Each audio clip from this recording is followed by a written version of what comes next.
지난 한 주간 특히 11월 23일부터 28일까지 다일 공동체는 비엔빗 안과병원과 함께 공동 주관으로 캄보디아의 의료 진료와 수술을 도와드리는 봉사 활동에 참여하고 왔습니다. 잠시 여러분들에게 그 현장 사진을 보여드리면서 그날 현장에서 하나님을 기쁘시게 하고 이웃을 행복하게 하는 봉사 활동을 전해드리고자 합니다. 계속 지나가게 해주세요. 저렇게 수술한 눈이 다음날 하루 만에 너무 잘 보여요 하고 감탄하는 거예요. 다음 사진. 수술하기 전에 기도해달라는 부탁 때문에 저렇게 수술 전 기도, 수술 마치고 나서도 한 분 한 분 기도하는 일이 제 소임이고, 우리 다른 형제 자매들은 이 환자와 환자 가족들과 거기 직원들까지도 다 한 300명, 많게는 500명 이상 둘째 날은 그렇게 많이 찾아오시더라고요. 수술실 바로 입구입니다.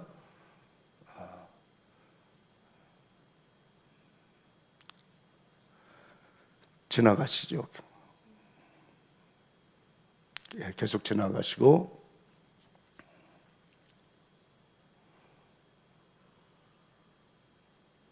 수술 이후에 또 기도해 드리는 모습이었는데 그렇게 감사하고 감격스러워합니다. 여러분들이 방금 전에 본 장면들은 캄보디아 뽀삿주에 딱 하나 있는 병원, 캄보디아 뽀삿 주립병원인데요, 병원이 하나밖에 없어요. 그 한 주도에. 그 주립병원 안과 의사 선생님이 몇 분 계시냐 그랬더니 의사 선생님이 또 딱 한 분이에요. 그러니 그런 열악한 보건 환경이다 보니까 어떻게 이 시각장애자나 다름없는 주민들이 얼마나 불편이 많이 있겠어요. 진료 제대로 못 받고 수술은 엄두도 내지 못하는 그런 상황이었습니다. 앞이 보이지 않는 막막한 세계, 백내장, 녹내장, 각종 안과 질환이 너무 심해서 이 사람도 못 알아보고 이 물체가 뚜렷하게 안 보이니까 더듬더듬 이렇게 더듬거리며 오시는 분을 보았어요. 그런데 수술 후 하루에 하루 이제 갑자기 못 보다가 너무 갑자기 보면 이제 좀 이렇게 이분들 상할까봐 서서히 보라고 이렇게 안대를 붙인 거예요. 그걸 띄고 모두가 이 앞에 거즈를 다 띄고 너무 잘 보여요 이러면서 아침에 이런 새벽에 오셨는데, 저 띈 모습은 없어요. 이 사진 감동이 되죠? 이런 분들이, 수술을 받은 분들이 42명이었어요. 진료를 받고 안과 질환 이렇게 약을 처방받고 간 분들까지 하면 100여 명이 넘는 분들이 이번에 큰 혜택을 보게 된 거죠. 이분들이 얼마나 좋았겠습니까? 이분들이 외친 경탄의 감사의 인사말, 억군 찌란 쏨 억군 내야. 억군은 감사하다는 뜻이거든요. 그 감사 억군이 그날 하루 종일 물결치고 있었습니다. 빛이 들어오니까 다시 사랑하는 가족들 얼굴 보고 감탄을 하고, 가족들인데 얼굴을 못 보고 살았잖아요 그동안. 그 주지사님이 그날 오셨는데 주지사님 얼굴도 보이네요. 그동안 소리만 들었는데 주지사님 이런 얼굴이셨네. 주지사도 울컥해가지고 그냥 제발 한 번 더 와주세요, 한 번 더 와주세요. 저희들이 내년 다시 오실 걸 기대하고 그날 약속받고 가고 싶다고 간청을 하는 모습을 뿌리칠 수가 없어서 내년에도 11월 이때쯤 가기로 했습니다. 더 이상 이제 소리로만 듣지 않고 또 귀로만 듣다가 이제는 눈으로 봅니다. 이 경지. 그동안 소리로만 듣다가 눈으로도 보게 되는 그 감격을 참 이번에 이렇게 현장에서 직접 가서 수술 전과 수술 도중에 또 수술 이후 모든 걸 지켜보면서 저도 큰 은혜와 감동을 받게 되었습니다. 저도 이미 약속을 했으니까 내년에 갈 사람들은 엄청 많아질 것 같아요. 그 B&B에 대해서 우리 이인식 박사님도 걱정을 하더라고. 너무 감동을 많이 받아서 내년 지원자는 아마 추첨을 해야 될지 모르겠다. 그래. 그만큼 이번에 너무도 많은 열매가 있었습니다. 자, 이제 우리도 어둠 속에서 하나님께서 주시는 약속의 별을 바라보는 시간 되기를 바랍니다. 눈에 보이지 않아도 영의 눈으로 바라보는 믿음의 별을 만나는 우리 대림절 첫 번째 주간이 되기를 바랍니다. 사랑하는 형제자매 여러분, 때로는 하나님께서는 당신의 자녀들에게 별을 바라보라고 말씀하실 때가 있어요. 하늘에 우러러 저 뭇별을 한번 세워봐라. 하나님께서 아브라함을 부르시면서 그에게 하셨던 여러 가지 축복의 약속 중에 핵심이 뭡니까? 씨앗에 관한 얘기예요. 자녀에 관한 것이에요. 그 축복을 창세기 12장 1절 2절 말씀은 이렇게 전합니다. 함께 봉독해 봅니다. 여호와께서 아브라함에게 이르시되 너는 너의 고향과 친척과 아버지의 집을 떠나 내가 네게 보여줄 땅으로 가라. 내가 너로 큰 민족을 이루고 네게 복을 주어 내 이름을 창대하게 하리니 너는 복이 될지라. 이런 말씀을 해주셨단 말이에요. 너로 큰 민족을 이루게 하시겠다고 분명히 약속하셨는데 자녀에 관한 약속이었잖아요. 그러나 그 이후로 오랜 세월이 지나도록 하나님께서는 아브라함에게 아들을 주시지 않았어요. 아브라함은 기다림에 지쳐서 먼저 이를 저질러 버렸어요. 이제는 하나님께서 그 약속을 지키시지 않으려고 마음을 돌이켰나 봐, 이렇게 생각을 했던 모양입니다. 그는 이 말씀을 이게 무슨 말씀이지? 이거 현실과 다르잖아 했어요. 내 자손을 하늘의 별과 같이 번성하게 하리라. 과연 하나님 말씀일까? 내가 그때 잘못 들은 건 아닐까? 이 생각을 했던 모양입니다. 그 이후로 하나님은 약속을 지키지 않는 채무자가 된 것 같고, 아브라함은 하나님께 약속 이행을 독촉하는 채권자처럼 지냈던 거예요. 분위기가 그런 분위기예요. 하나님이시기에 최대한 정중하려는 아브라함의 말투지만, 어투가 그렇지만 요즘 우리 수준으로 보면 안 됩니다. 그 당대 문화 속에서 그렇게 감히 하나님께 따지고 든 대목이 나타나요. 지금 현대로 번역하면 이런 거예요. 하나님, 내 자손을 하늘의 별과 같이, 그 무성한 별처럼, 바닷가의 모래알처럼 그렇게 장대하게 해주셨겠다고 약속하셨잖아요. 약속. 내게 뭘 주셨어요? 아니, 뭘 주시겠다고 하신 겁니까? 저는 아직도 자식이 하나 없는데 다른 것 다 무슨 소용이 있습니까? 안 그래요, 하나님? 이런 말투, 이런 어투예요. 하나님에 대해서 약속해 주셨잖아요. 그런데 왜 아직도 아닙니까? 이렇게 투정하는 아브라함을 하나님께서는 이런 못된 녀석 봤나 하질 않았어요. 내 몸에서 날 자가 내 후사가 될 것이야. 그 아브라함을 다독거리시면서 밖으로 끌고 나와 이렇게 말씀하십니다. 같이 읽어봅시다. 하늘을 우러러 뭇별을 세어보아라. 내 자손이 이와 같으리라.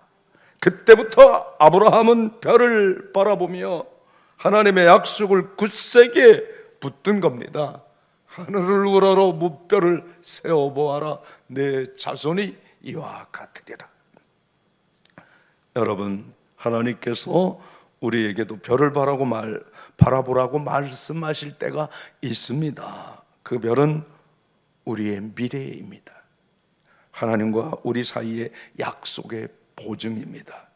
제게도 막내딸 최별이 있잖아요. 최별. 하나님께서 제 아내가 사라처럼 나이가 많이 든 건 아니지만 어쨌든 당시 한국 문화로서는 도저히 이해가 안 되는 45세 임신을 한 거예요. 그리고 46세 출산을 했습니다. 임신했을 때 별을 셋째 딸, 그 막내 딸을 임신했을 때 의사 선생의 말이 기가 막혔어요. 임신했습니다. 언제 뛰러 오시겠어요? 그때 낙태가 합법화된 시절이에요. 둘만 낳아 잘 기리자.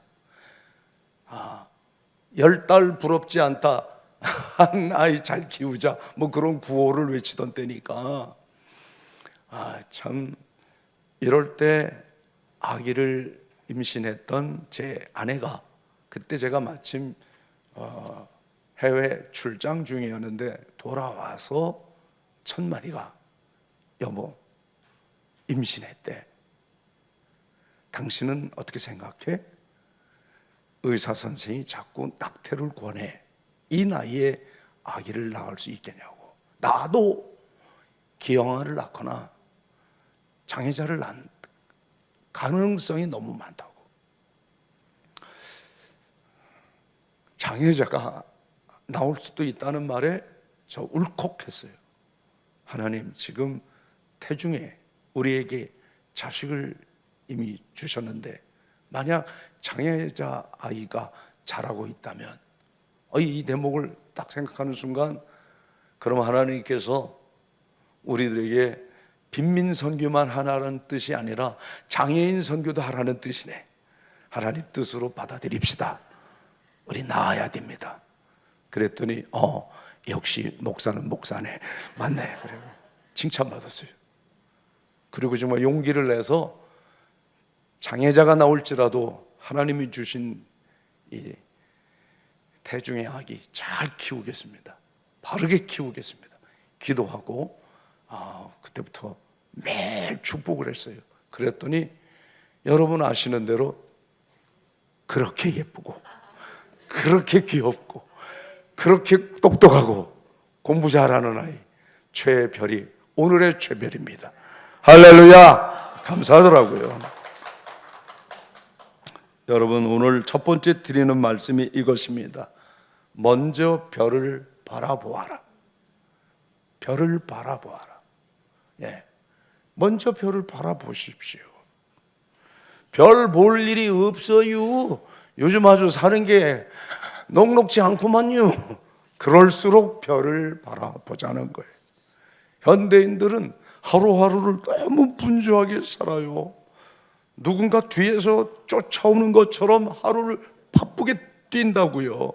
그러다 보니까 밤길을 걸으면서도 하늘을 바라보는 여유를 잃어버리고 살잖아요. 잠깐 고개만 들어도 밤하늘의 별을 볼 수 있는데 그저 땅만 보고 살아요. 왜 난 이 많은 땅 중에 한 평의 땅도 내 이름으로 된 거 없어? 왜 내가 산 땅은 땅값이 안 오르는 거야? 이제 이러면서 땅만 보고 사는 사람들이 우리 주변에 너무 많아졌어요. 돈 좀 있다는 사람들도 여유를 잃어버리고 살아요. 하늘의 별을 바라보는 마음 없이 사는 거예요. 그래도 감사한 것은 수요일 밤과 금요일 밤, 일주일의 이틀 밤은 반드시 우리가 저 무간리에서 설곡산까지 1시간 반 가까이 걸어오면서 하늘의 별을 보고 달을 보고 와 감탄하는 일들이 너무 많아져요. 또 금요일 날은 이 설곡산에서 저녁을 먹고 다음 날 토요일 새벽 기도를 저 무간리에서 드리기 위해서 무간리까지 걸어갑니다. 그때마다 와 별이 쏟아지니까. 하지만 청량리에서는 이런 일이 없어요. 여러분 제발 청량리 가족들이요, 이 불쌍한 사람들아 오세요. 그 누가 말리냐고요 그걸. 이 무간리에 사는 사람들, 설곡산에 사는 사람들은 또 항상 보는 건데 뭐 당연하지 이러고 그냥 별 감탄 없이 가지 말고 볼 때마다 경이로움에 젖어서 저 별 좀 봐, 저 달 좀 봐.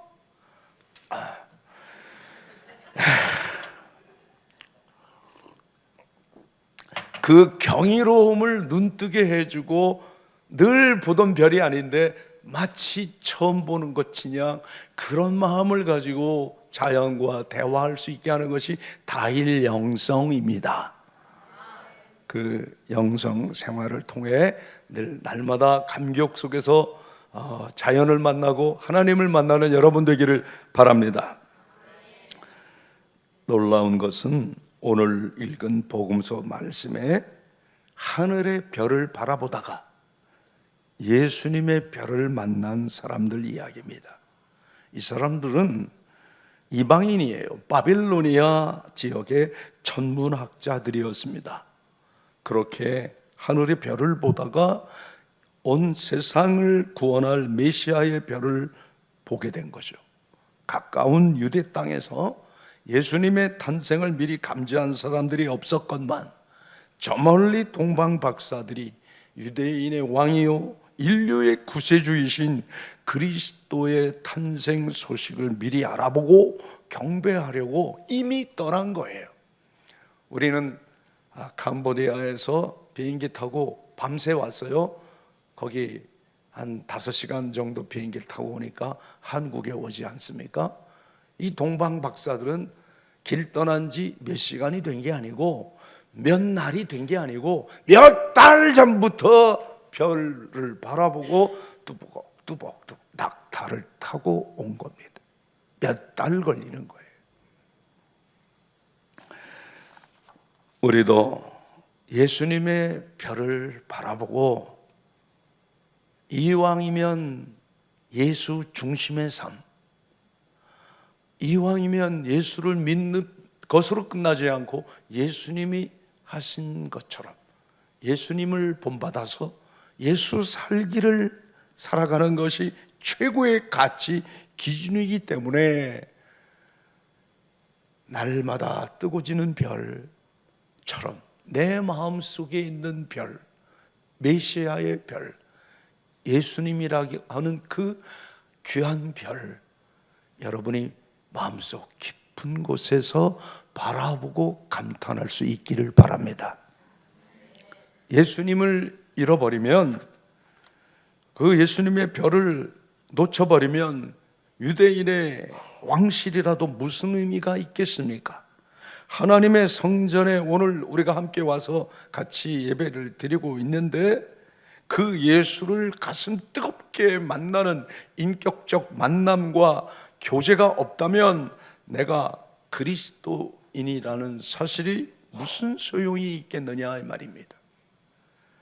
정말 내가 하나님을 아버지라고 부르는 하나님의 자녀라면 주님을 사모하는 이 대림절에 메시아 탄생을 다망하는 대강절 첫 번째 주간에 적어도 예수님을 가르쳐주는, 그곳까지 인도하는 별을 만나야 됩니다. 마음속에서 말입니다.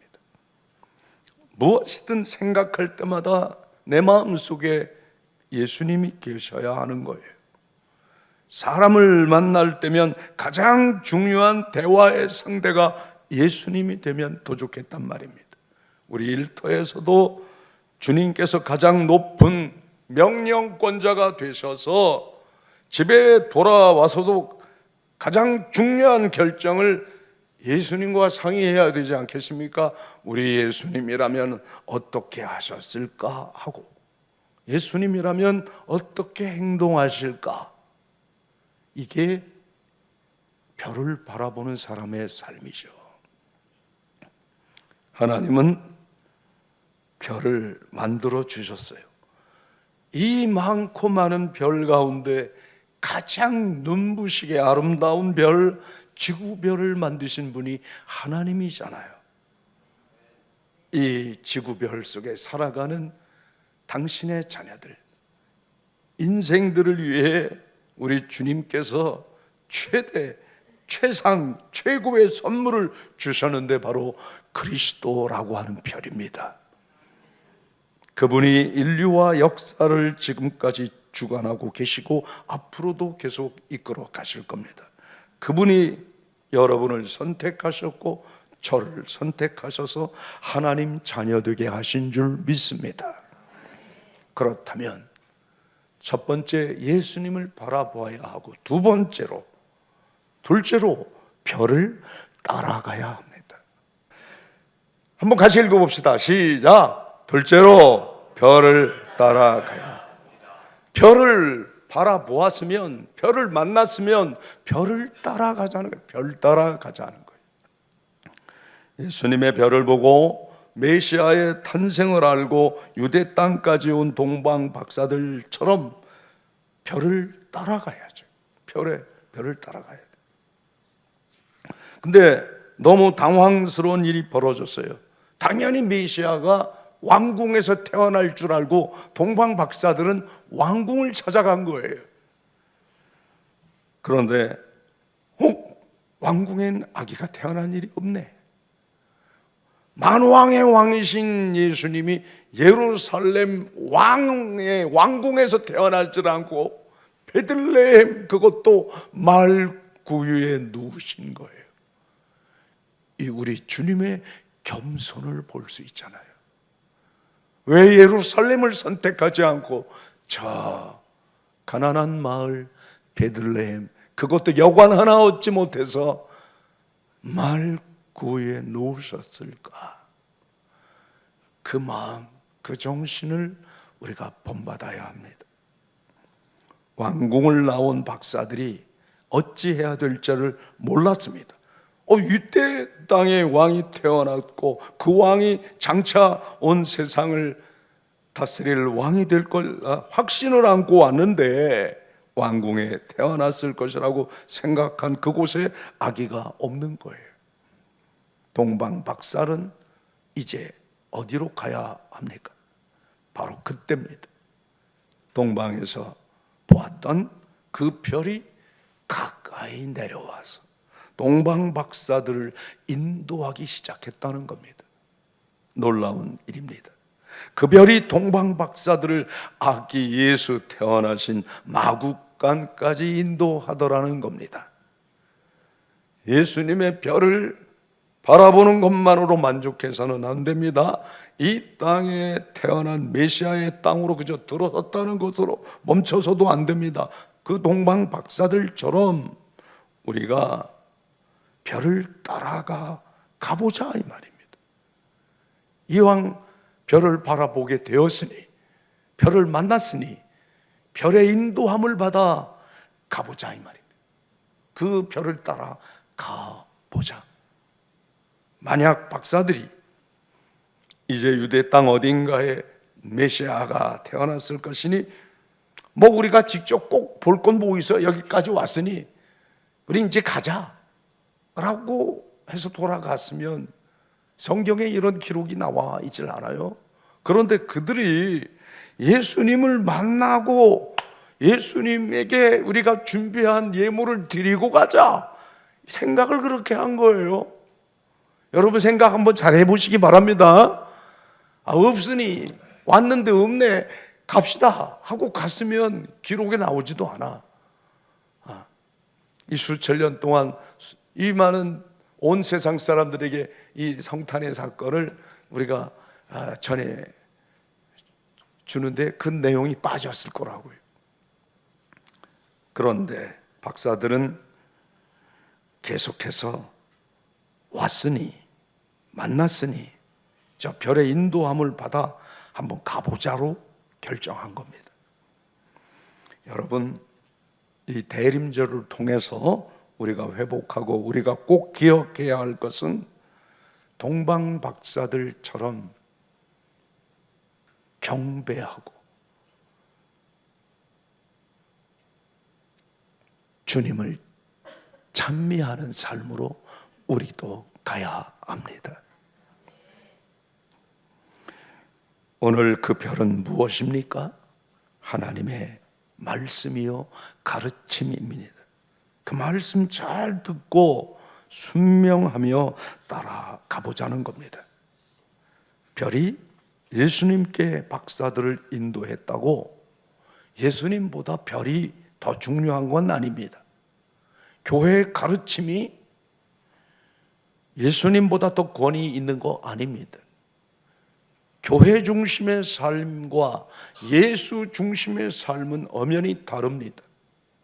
이 교회 중심의 삶을 그저 그게 예수님이 가장 기뻐하는 일이라고 생각하는 사람은 하루 종일 교회 안에서만 지내려고 합니다. 아닙니다. 교회 중심이 아니라 예수 중심이 돼버리면 교회라고 하는 주님의 몸된 그 교회 밖의 사람들까지도 관심의 대상이 되고 그들을 사랑하기 위해 먼 길을 떠날 수도 있습니다. 이것이 예수 살기입니다. 여러분, 목사의 설교가 성경보다 더 중요할 수는 없습니다. 예수님이 더 귀합니다. 예수님을 증거하는 이 성경책이 너무도 중요하지 목사 혀끝에서 나오는 설교가 뭐가 그리 중요합니까? 별이 나타나서 인도해 주지 않았다면 박사들이 예수님을 찾을 수 있었을까요? 혹시 찾았다 할지라도 더욱 많은 고생을 해야 했을 겁니다. 교회의 가르침, 목사의 교육 필요하죠. 그러나 더 중요한 건 예수님이요, 예수님을 증거하고 있는 성경 말씀이라는 것입니다. 자, 이제 아기 예수님께 인도하는 별을 만남으로 우리가 가보려고 하는데요, 세 번째 이야기가 궁금합니다.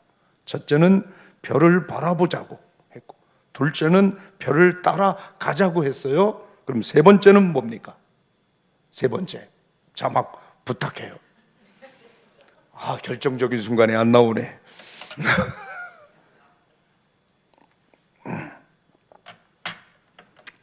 셋째는 나도 별이 되어야 한다는 거예요. 셋째는 따라해 보세요. 셋째는 나도 별이 되어야 합니다.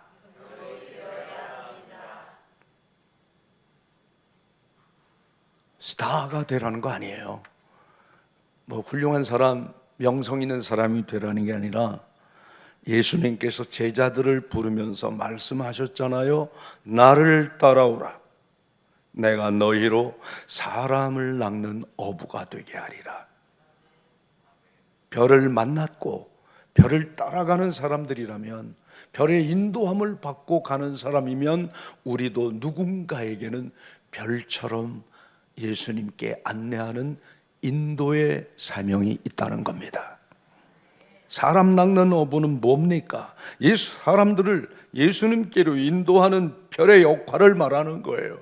우리가 이번에 캄보디아 뽀사주에서 만난 시각장애인들, 안과 질환자들, 그들에게 입으로 말하지 않았어요. 우리 예수님 믿으세요, 예수 믿고 세례 받으세요, 한마디 하지요 말라 그랬어요. 못하게 했어요. 입으로 말하지 마라. 우리의 삶을 보고 우리의 행함을 보고 저들 마음속에 예수가 얼마나 좋으면 저렇게 하실까? 예수님이 얼마나 좋길래 저럴 수 있나? 이 말이 나올 때까지 예수 믿으라 교회 가라 하지 마십시오. 아무도 안 했어요. 그러나 저들은 알 거예요. 그 예수님 너무 좋아서 저분들이 여기까지 왔구나. 그 예수님 사랑 때문에 내년에도 다시 오시겠다고 하는구나. 그러면서 마음은 열리고 그 마음속에 복음의 씨앗이 떨어질 줄 믿습니다. 이게 행함이 있는 전도예요. 입술로 하는 전도, 말로만 하는 전도, 공격적 선교 어쩌고 저쩌고 그런 거 이제 좀 그만하고 한국 기독교회가 정신 차려서 먼저 행함으로 진실함으로 하자는 겁니다. 여러분, 많은 사람들이 우리 예수님을 만나기 원합니다. 겉으로는 거부하는 것 같아도요, 그 속사람 예수님 길과 진리와 생명에 관하여 갈급해야 합니다. 그들에게 필요한 건 예수님께로 자신들을 인도해 줄 별입니다. 여러분도 그 별을 바라보고 별을 따라가면서 누군가에게 별이 되어서 그 누군가에게 예수님을 증거할 수 있는 분들 되기 바랍니다. 여러분, 별의 생명은 빛에 있다는 것 잊지 마십시오. 별이 빛을 발산하지 못하면 별이 아니에요. 별도 자기 스스로 광채를 내는 게 아니라 반사체입니다. 태양 때문에 반사하여 그 빛을 발하고 있습니다. 별은 비추어야 합니다. 밝으면 밝을수록 더욱 어둠 속에 있는 사람들에게는 희망이 됩니다. 내 안에 예수님의 아름다움이 성탄의 신비를 발하도록 합시다. 성령께서 그렇게 별처럼 살아가도록 여러분들에게 더욱 지혜와 용기를 주시고 힘을 주실 겁니다.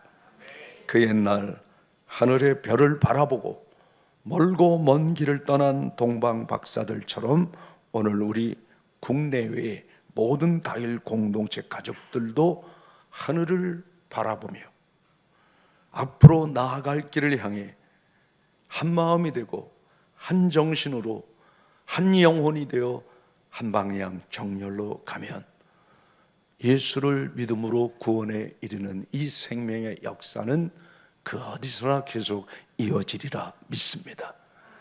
역사의 절대 주권자 하나님 아버지를 의지하며 하늘의 큰 별이시며 다시 오실 예수 그리스도를 갈망하면서 복된 대림절 첫 번째 주간이 되시기를 주의 이름으로 축원합니다. 기도합시다. 하나님 아버지, 땅만 바라보고 살아가는 우리들로 하여금 하늘을 바라보게 해 주시옵소서. 뭇별을 세워 보아라 하신 그 음성 우리도 듣게 해 주시고, 우리도 별을 바라보고 또한 보아야 할 것을 보는 것뿐만 아니라 깨달아야 할 것 깨닫는 심령 되게 해 주옵소서. 이제 별을 따라가면서 우리 자신도 별의 인도함을 받아 누군가에게 별이 되게 해 주시옵소서. 우리 구주 예수님의 이름으로 간절히 기도합니다. 아멘.